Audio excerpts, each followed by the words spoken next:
Another big weekend for fantasy football, and big if you drafted Arian Foster, Erin, because now you get to play him. Yeah, this is like game one for him. He's healthy, and he was so good last year, 5.0 yards per carry, and you've got to start him if you've got him. He's going to run in the red zone. He scores touchdowns. We know about the Texans' red zone issues. Expect a heavy dose of Arian Foster when the Texans get inside the 20. All right, I wanted to ask you about the Tennessee Titans, the enemy. Kenny Britt out for the season, unfortunately for them. What does this do if you have Matt Hasselbeck? Oh, you still keep Matt Hasselbeck. He's looked good all year.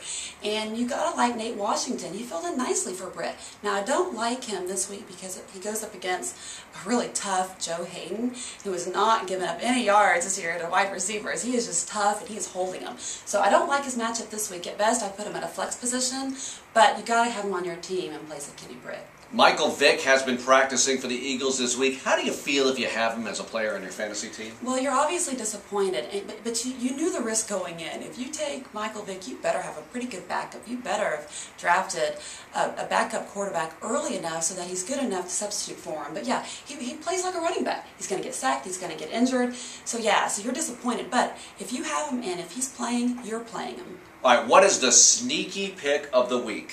Oh, I like Kendall Hunter out of San Francisco. First of all, Frank Gore has not been that good this year. He's averaging only 2.5 yards per carry. And then you add to that, they're going up against the Eagles. And they're surrendering the second most points per yard to running back. So I really like this week's matchup, and I think he's going to work himself into the lineup. It's Erin the Fantasy Girl. Check out all her information right here on SportsRadio610.com.